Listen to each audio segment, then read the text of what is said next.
Assalamualaikum warahmatullahi wabarakatuh. Bismillahirrahmanirrahim. Alhamdulillahil mashmudi ala kulli hal, al-mawsuf bi sifatil jalali wal kamal, al-ma'ruf bi mazidil in'ali wal ifdal. Ahmaduhu subhanahu wa huwal mahmudu ala kulli hal. Asyhadu an la ilaha illallah wahdahu la syarika lah, dzul 'azamati wal jalal. Wa asyhadu anna Muhammadan 'abduhu wa rasuluh wa khaliluh as-sadiqul maqala. Allahumma salli wa sallim ala nabiyyina Muhammadin wa ala alihi wa ashabihi. Qala al-musannif al-imam Abu Hamid Muhammad bin Muhammad al-Ghazali rahimahullahu ta'ala wa nafa'ana bihi wa bi'ulumihi fid dharain amin. Ayyuhal walad, inni ansahuka bi thamaniyati asya iqbalha minni li'alla yakuna ilmuka khasmaka yawmal qiyamah. Ta'malu minha arba'atan wa tada'u minha arba'atan. Bapak Ibu jamaah sekalian yang dirahmati Allah Subhanahu wa ta'ala, kita masuk pada bab madza tada' wa madza taf'al. Apa yang mesti kita tinggalkan dan apa yang mesti engkau lakukan. Madza tada', apa saja yang engkau harus tinggalkan. Wa madza taf'al, dan apa yang mesti engkau lakukan. Al-Ghazali sebagaimana kita ketahui, beliau seorang guru ya, banyak mencetak murid, yang sang murid ini kemudian juga menjadi guru. Di dalam banyak pertanyaan-pertanyaan itu beliau menasihatkan banyak murid beliau yang juga menjadi ustadz, dan ustadz-ustadz ini kemudian dikumpul oleh beliau, disampaikan nasihat. Ayyuhal walad, kata beliau, wahai anak-anakku,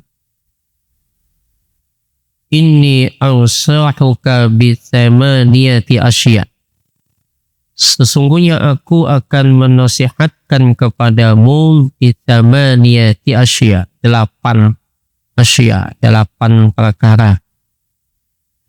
Dan ini tepat mungkin untuk kita, untuk saya, untuk Bapak Ibu perhatikan. Ada 8 nasihat beliau kepada kita semua.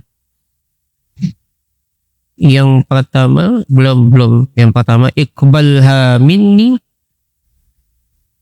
terimalah 8 macam itu daripada aku, li'alla yakuna ilmuka khasmaka, supaya ilmumu itu tidak menjadi musuh bagimu yaumal qiyamah, di hari kiamat.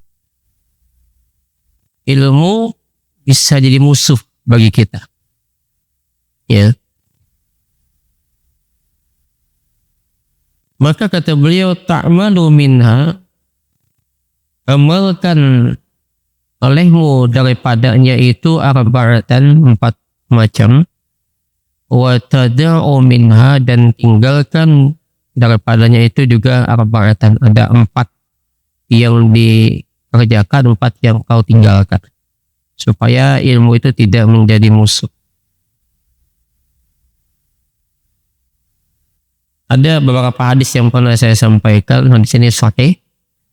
Syekh Al-Albani juga mensahihkan hadis ini, bahwa man ta'allama al-ilma, barang siapa yang dia itu belajar, menuntut, mengaji ilmu, jadi ngaji, belajar, menuntut ilmu, yang semestinya ilmu itu adalah dalam rangka untuk mendapatkan wajhullah, ridhanya Allah, tetapi justru sebaliknya, ilmu itu dipakai untuk liyubahiya bihil ulama, hanya untuk berdebat, mendebat ulama. Adalah sang ulama tapi adalah ulama yang kabir, ulama yang besar, yang dia habiskan seluruh umurnya untuk belajar ilmu akal, ilmu syariat. Sementara kita yang belajar itu dalam zaman yang qalila, waktu yang singkat, sekolah, ya, kuliah misalkan di luar sana 3 tahun selesai S1 misalkan, pulang dapat titel, atau dia pulang ke kampung nyalahin misalnya, mendebat, atau liyujariya bihi sufaha, merasa bahwa dia itu benar, pintar, lalu merendahkan orang yang dianggap sufaha, bodoh. Atau kata Nabi, liyasrifun nas wajhah, memalingkan wajah manusia lain itu hanya untuk kepadanya. Jangan ngaji ke sana, ngaji ke sini. Maka itu jadi musuh. Maka apa kata Nabi? Adkhalahullahu jahannam. Allah masukkan dia nanti ke dalam jahannam. Orang berilmu malah jadi neraka jahannam. Nah, ada 4 yang mesti engkau kerjakan, 4 yang kau tinggalkan. Ammal lawati tada'. Kita akan bahas yang pertama itu adalah tentang apa yang kau harus tinggalkan. Fa'ahaduha, satu di antaranya adalah Allah tunawzira ahadan fi mas'alati mastata'ta. Allah, bahwasanya janganlah engkau itu tunawzira ahadan, mendebat seseorang pun, fi mas'alati mastata'ta, dalam satu masalah yang engkau tidak memiliki kemampuan atasnya itu. Jadi yang pertama, tidak dibenarkan kita berdebat sesuatu yang kita tidak paham. Hal ini seringnya. Jadi apa istilahnya, debat itu kenapa tidak dibolehkan oleh beliau? Ini bukan mutlak tidak boleh ya, atau nanti beliau juga membolehkan. Kenapa? Fa ismuha akbar, karena dosanya itu, ismuha itu dosanya, ruginya itu lebih besar. Debat itu banyak ruginya min naf'iha, daripada manfaat. Sekalipun benar kita berdebat, kita pedagang berdebat dengan pelanggan, kita benar tapi ruginya banyak, tampihnya kepada kita, itu rugi itu. Karena kita ajak berdebat,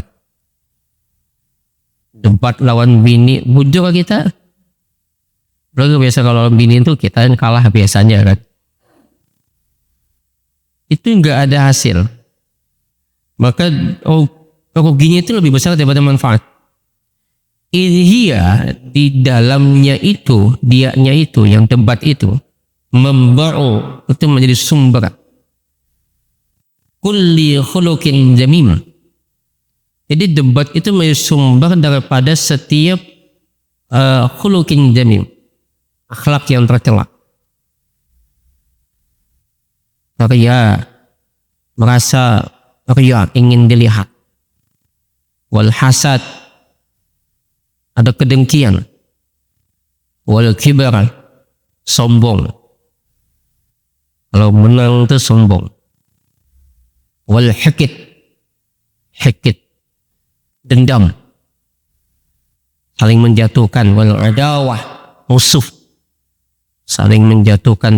Wal mubahah, bangga, merasa bangga. Wa ghairiha, dan lain-lainnya. Naam, kata beliau, naam, iya.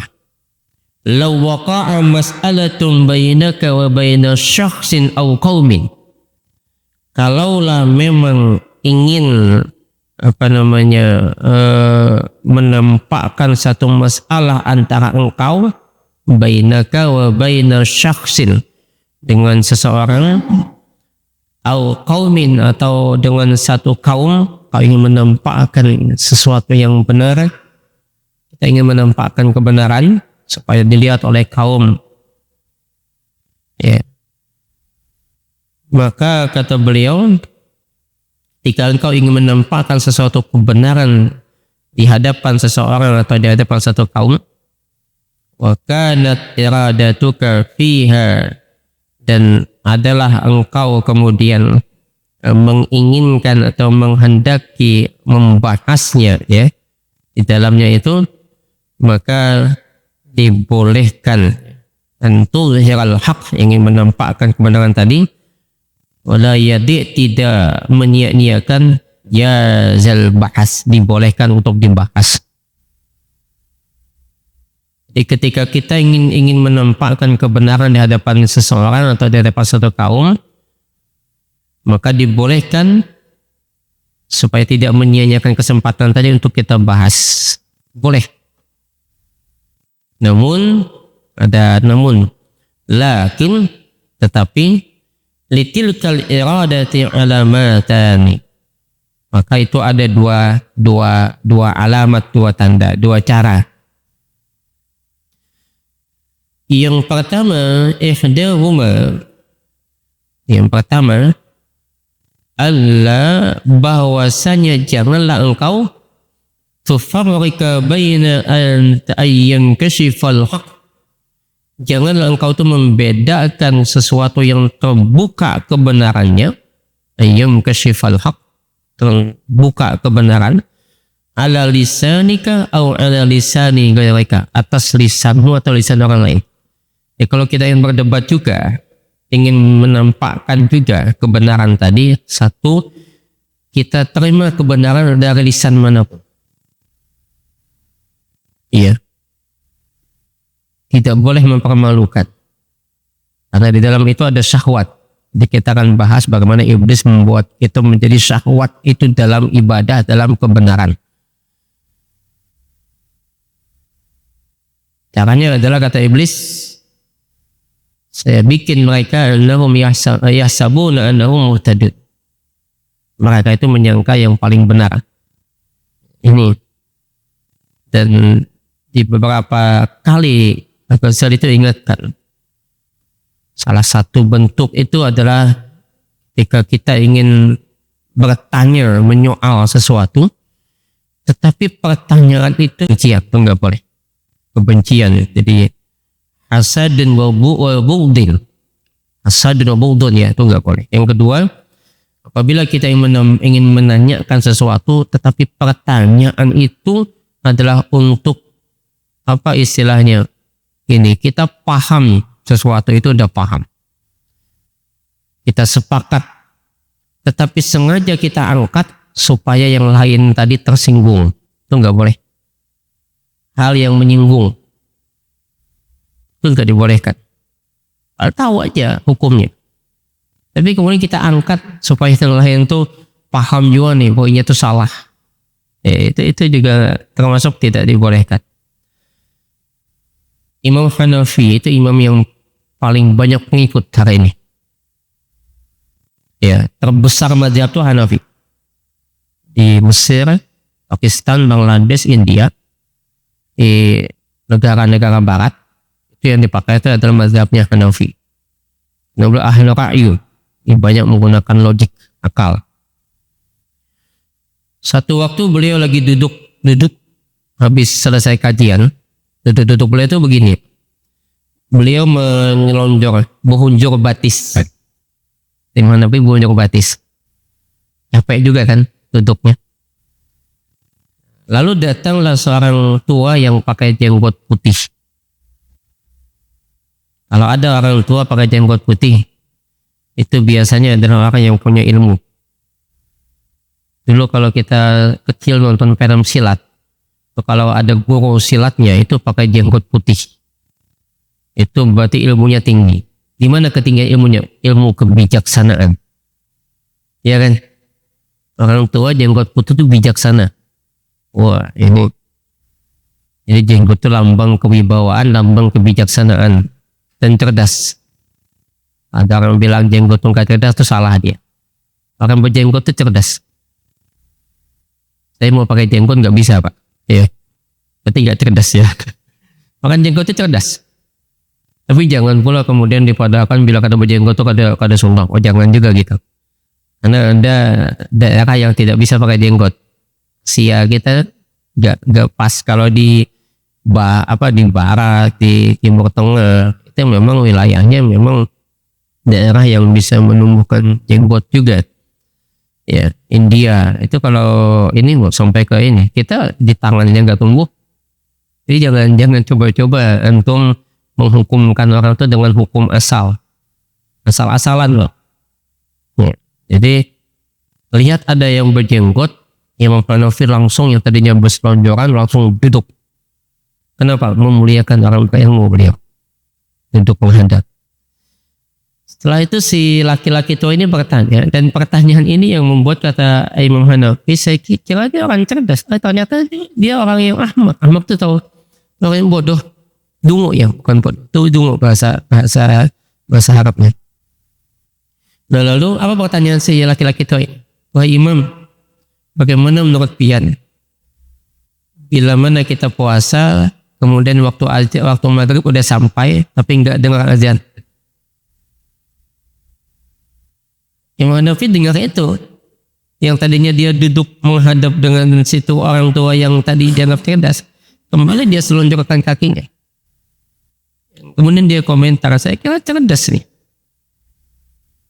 Ini coba perhatikan. Kita puasa maghrib sampai azan nggak kedengaran. Apakah buka atau nunggu sampai azan isya atau nunggu sampai azan subuh? Kan enggak. Nah itu yang beliau katakan nggak perlulah ditanyakan. Sama juga kita kadang-kadang tanya jawab. Pertanyaan dijawab. Imam Malik itu cuma 60 pertanyaan cuma 2 yang dijawab. Ada pertanyaan nggak perlu dijawab. Ya, lagi di majelis. Lagi sekarang lagi ramai ada YouTube ya. Ada ini. Zaman sekarang yang benar yang baik-baik saja bisa dipelintir. Apalagi yang sengaja ingin menyinggung orang lain. Itu bahaya banget ya. Nah maka tadi akan sampai ke sana kita. Kenapa tidak dibolehkan?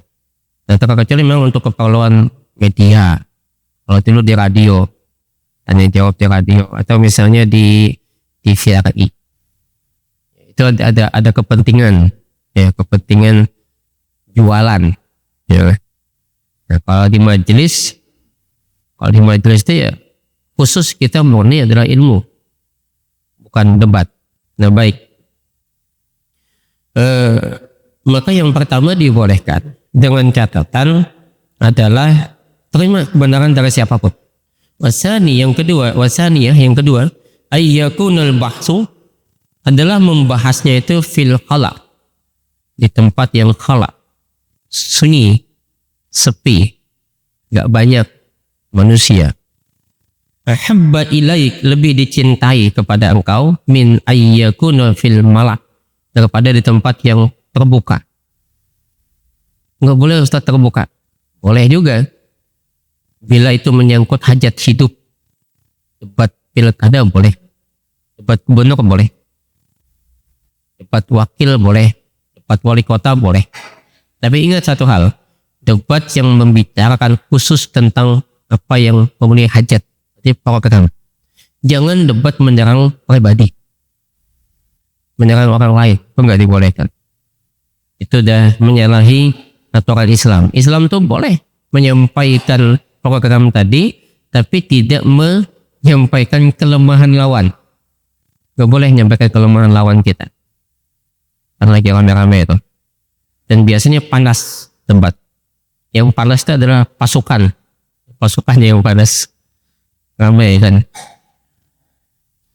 Nah ini yang tidak yang Ghazali ingatkan, wasma, maka dengarkan kata beliau, inni azkuru laka huna faidatun, aku akan sungguh, kata beliau, inni sungguhnya aku azkuru laka, akan sampaikan, tuturkan, ceritakan, sebutkan kepada engkau hahuna faidah, hal-hal yang berfaidah, jadi sesuatu yang memiliki faidah. Wa'lam, maka ketahuilah, anna su'ala 'anil muskilati arad maratil qalbi ila tabi. Ketahuilah bahwasanya anna su'al, permasalahan, 'anil muskilati, permasalahan yang muskil, yang susah, yang sulit, itu seperti maradil qalbi, seperti penyakit hati. Ya, boleh dikatakan jantung. Al-qalb itu seperti penyakit hati atau penyakit jantung yang dikonsultasikan ila tabib, kepada tabib, kepada dokter. Wal jawabu lahu, dan jawaban baginya itu adalah sa'yun, satu usaha. Usaha pali islahi maradis, untuk mengobati sakitnya. Islah itu mengobati, memperbaiki sakitnya. Maka wa'lam, ketahuilah, andal jahilinal marda qulubuhum, bahwasanya orang yang jahil itu adalah orang yang sakit hatinya. Wal ulama'ul atibba, dan ulama itu adalah dokternya. Al-Ghazali bilang begini, ketahuilah, dengarkan kata beliau, aku akan tuturkan padamu satu faedah, bahwasanya persoalan yang sulit itu seperti penyakit hati yang dikonsultasikan kepada dokter. Nah, jawaban yang kau sampaikan kepada si pasien tadi adalah satu usaha engkau untuk memperbaiki penyakitnya. Lalu beliau mengaitkan itu bahwa jahil itu adalah penyakit hati. Ingat, jahil itu bukan bodoh. Jahil itu timpang, jahlun. Lawan adlun. Adl itu adalah seimbang. Adil itu tidak mesti sama. Ya, tidak mesti sama. Maka dalam hukum pun sebenarnya juga banyak fatwa-fatwa ya yang bisa berubah. Setelah kemudian kita pun tidak boleh memfatwakan orang lain sesat. Sebelum kita tabayun, sebelum kita panggil, sebelum kita diskusikan, sebelum kita lihat aspek-aspek apa saja. Karena ramai ini ada fatwa-fatwa sesat pada ajaran di daerah kita tanpa kita konsultasikan, diskusikan, dan tanpa dipanggil. Bahaya nih. Dan yang bersangkutan kemudian melawan secara hukum. Ya, ini yang kemudian menjadi persoalan kita hari ini di provinsi ya. Maka kebetulan posisi saya kan Dewan Pertimbangan di MUI Kota. Tapi ya kadang-kadang nggak kepakai juga Pak ya, nggak pakai. Nah, akhirnya ya muncul persoalan kalau kita langsung gegabah menghukum.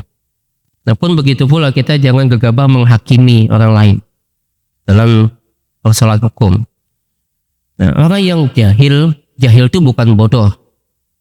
Jahil itu timpang. Semestinya anak kita sekolah di kemampuan dia di teknik, kita sekolah di kedokteran, itu jahil. Bukan bodoh, jahil. Laki-laki mestinya pakai celana panjang, pakai baju ini baju hem, dia pakai daster. Itu bukan bodoh, jahil. Mestinya kita menyembah kepada Allah, kita nyembahnya ke selain Allah ya. Jabatan, orang yang ngejar jabatan jahil Pak. Ya, orang ngejar jabatan itu jahil. Kalau berjabatan gak ada jahil, mengejar itu yang jahil. Kan timpang. Ya, jabatan gak perlu dikejar. Nah, banyak ya. Kemarin juga ya macam-macam di dunia dakwah, dunia pendidikan, kadang-kadang juga banyak kritik ya. Misalnya anak-anak TK, anak-anak SD kelas 1 itu dikasih tugas yang berat, PR macam-macam. Itu juga saya kira termasuk timpang. Kenapa timpang? Yang menggawi itu bukan si anak, mamanya yang menggawi. Dan mamanya biasanya. Ini juga persoalan sebetulnya bagi kita ya. Nah itu jahil. Maka ulama itu adalah dokternya. Tugas ulama itu dokter, ngobatin. Bukan sekedar datang ceramah pulang. Istilahnya itu pembinaan. Ya. Maka di situ kemudian kita ini kan kadang-kadang lucu. Lihat, oh ini terkenal, oh ini. Padahal mestinya seorang dokter itu gimana? Dia cari dulu apa sih penyakitnya. Maka disitulah peran ulama. Ini kan kebetulan TP Al-Ghazali ada ulama. Kau cari dulu penyakit di masyarakat itu apa. Persoalannya apa. Kan gitu. Itulah kemudian dakwah. Ada istilah medan dakwah. Kemudian evaluasi dakwah. Oh, kita ini kan banyak dai kan karbitan langsung jadi. Tanpa belajar dulu medannya bagaimana. Dievaluasi atau tidak. Taunya dia ceramah aja. Jadi medannya, oh ini dakwahnya begini, oh ini penyakitnya begini. Situlah kemudian konsep yang tepat itu adalah orang yang paham betul di daerah itu. Saya dulu ketika tahun berapa saya punya majelis juga tahun 2007 ya di rumah waktu saya Sungai Jingga itu ada teman-teman itu Ustadz bagaimana kalau kita undang Ustadz ini terkenal dia di Jakarta kan nasional.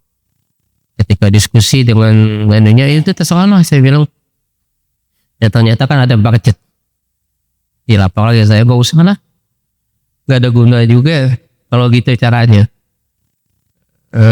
apa istilahnya.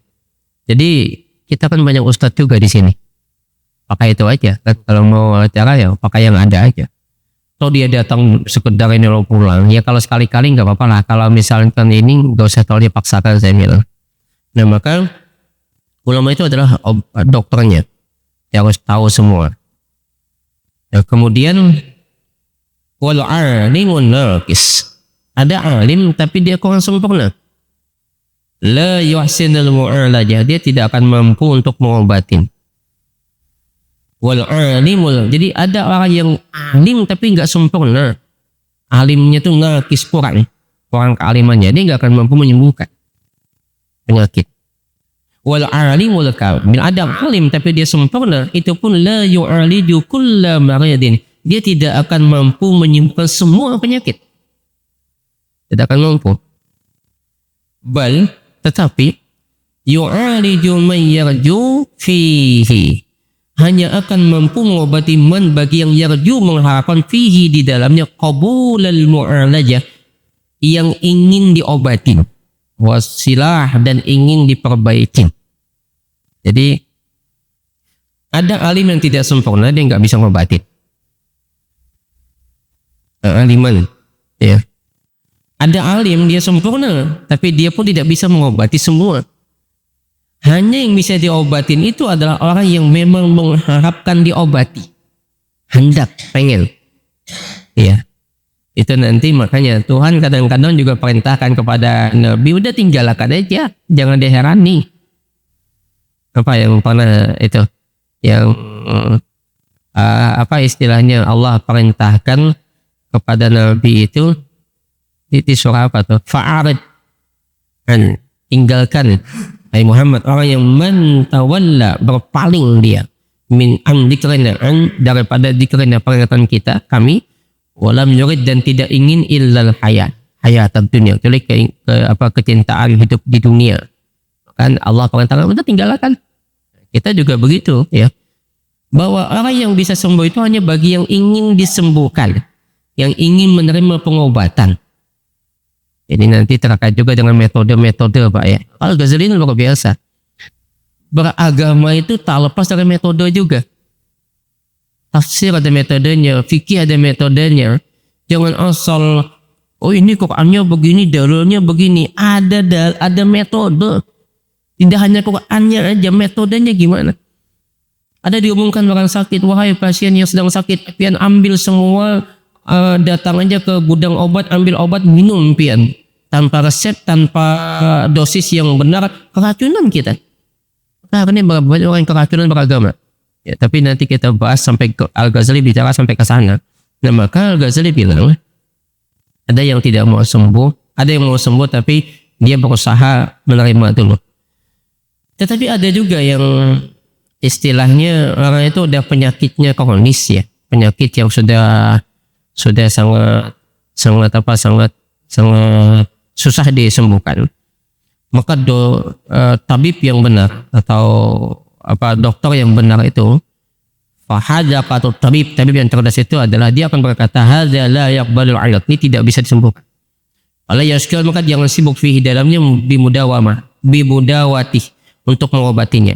Lianna fihi tadhi'ul umur, hanya akan membuang-buang umur. Artinya gini, ketika penyakit itu sudah betul-betul kronis, tidak bisa lagi diobatin, maka dokter yang cerdas adalah dia bilang ini nggak bisa lagi disembuhin. Maka jangan sibuk kita untuk menyembuhkan, buang-buang umur kita.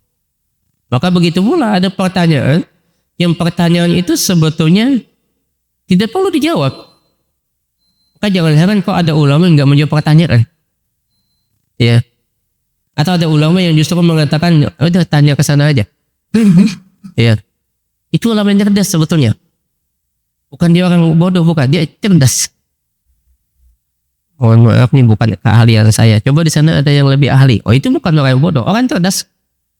Itu Pak Kolas Shihab sering bilang gitu. Jangan kita serabat tahu segalanya kita. Ya, apalagi kalau masalah hukum. Ulama atau dokter yang cerdas adalah dia akan bilang bahwa ini nggak bisa lagi dilanjutkan karena akan membuang-buang usia kita. Baik Bapak Ibu, jam 6 saya kira cukup sini dulu, nanti akan kita bahas ya ketika bicara tentang ulama yang jadi dokternya dengan mereka yang sakit ya, orang jahil tetapi punya penyakit. Dan nanti akan kita bahas lanjutannya. Kita tutup dengan doa kafaratul majlis. Subhanakallahumma rabbana bihamdika asyhadu an la ilaha illa anta astaghfiruka wa atubu ilaik. Hasbunallahu wa ni'mal wakil. Assalamualaikum warahmatullahi wabarakatuh.